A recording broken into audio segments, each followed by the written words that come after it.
Okay, so I'm gonna do this once because this is very tedious. So recently, there was a young woman fired from her job because it was revealed she had a Twitter account that was pretty much devoted to the gender critical focus on transgender people. And you can look at her Twitter account yourself.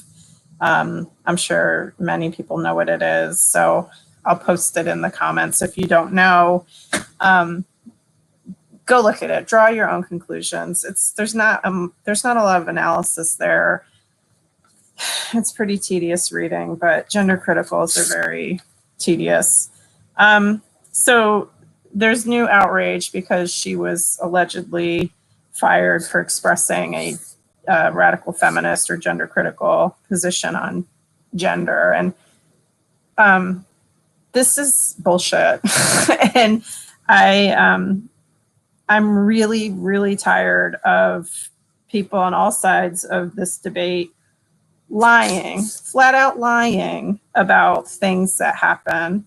I would imagine she was fired because New York State is an at-will employment state, and you can fire anyone for any reason as an employer except for an unlawful one. And it is not unlawful to fire someone because they show their ass on social media. There's one tweet in particular that this young person, and I think she's in her late 20s, but whatever, posted that I wanted to just take apart because I keep getting like this one tweet by itself was enough, I think, for the employer to say, sorry, you're fired, goodbye. This is the tweet. She's quoting an article. I'm sorry, she's quote tweeting.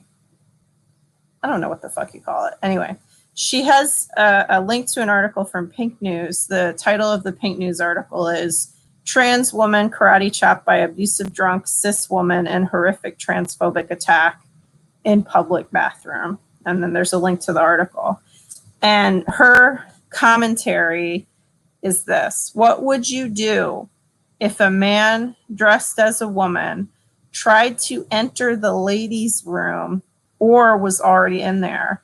I've handled the situation differently several times. As much I feel a bit bad, it should be as much as I feel a bit bad for this self-victimizing, confused man, I'm glad there are women who will stand their ground.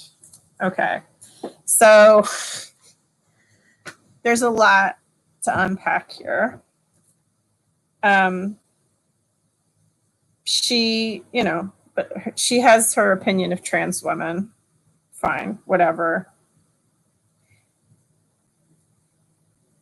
But to justify assault, she's invoking this language of stand your ground, which is a pretty loaded term in the United States. And anyone who's been paying attention in the United States to violence against groups of people, particularly African American people, stand your ground is a legal doctrine that justifies lethal force in some states. So I'm going to excuse her maybe as being ignorant of that as a person who maybe hasn't been paying attention to that. But the last sentence again, as much as I feel a bit bad for this self-victimizing, confused man, I'm glad there are women who will stand their ground. This is posted in the context of an article about a person being assaulted for doing a thing that is legal. Okay, this is victim blaming. So there's that. Now, I know a lot of gender criticals reject Pink News as a legitimate news source, and that's fine. Like, whatever, you're entitled to consume whatever media you want.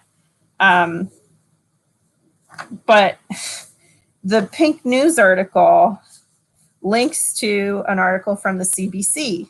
which I think is more maybe respected as a source. So you can read the Pink News article if you want. Basically, Pink News, like many of these blogs, they just find other news sources and kind of repackage it. Here's the CBC article. Winnipeg woman calls for more education on transgender people after Portage Place assault. I am just a human being who is existing, says Lara Ray, who's now healing from a wrist injury. A Winnipeg woman who was attacked at Portage Place shopping center says Manitoba schools need to provide more education about transgender people. Lara Ray, 56, was at the downtown Winnipeg Mall to get medication on Monday afternoon and went to a washroom near the food court to wash her hands and put on lipstick. Ray, a transgender woman, says she goes to the mall often. And why wouldn't you? Malls are fun. This is obviously before COVID. Or maybe not. I guess it wasn't. Okay, anyway. So Canada permits transgender people to use the facilities that are consistent with their sex at birth. Obviously, everyone knows my objections to this language, whatever, but that's the law. So this person is not doing anything unlawful by going into a bathroom to wash her hands and put on lipstick. She said 2 women blocking the entrance accosted her. They were both highly intoxicated, and one of them started screaming and abusing and misgendering me.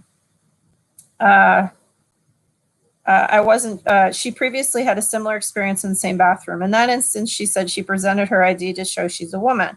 I wasn't sure it was going to work in this case, but when I tried to give the woman my license, she basically karate chopped my hand and caused this injury. At that point, one of the women called out to a man coming out of the washroom who was with them to beat up Ray. He gets in my face and, tries to intimidate me and stare me down. For whatever reason, I kind of see a change in his eyes and he cuts his losses and he just turns and leaves. Mall security showed up, but the women continued to scream at Ray. Nobody had the training to suggest that this may be a continuation of the abuse and violence against me.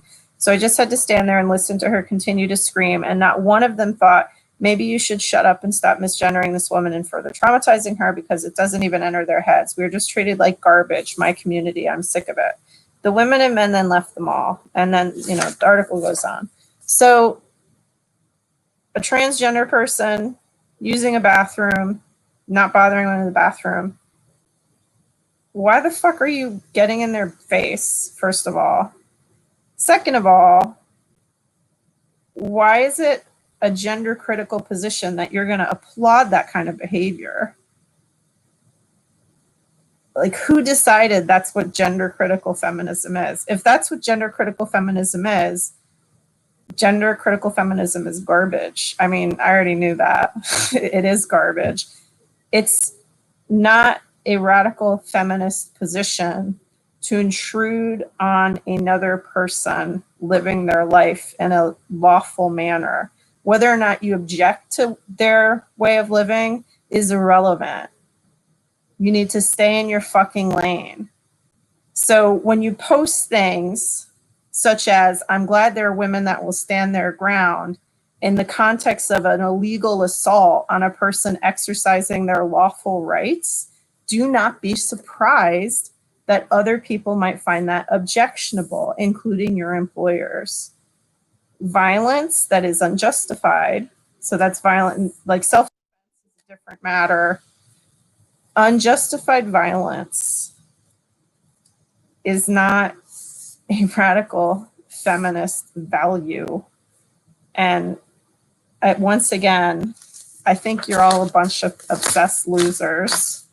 It's very disappointing to see what could have been an important and meaningful debate sidelined by this obsession with revenge.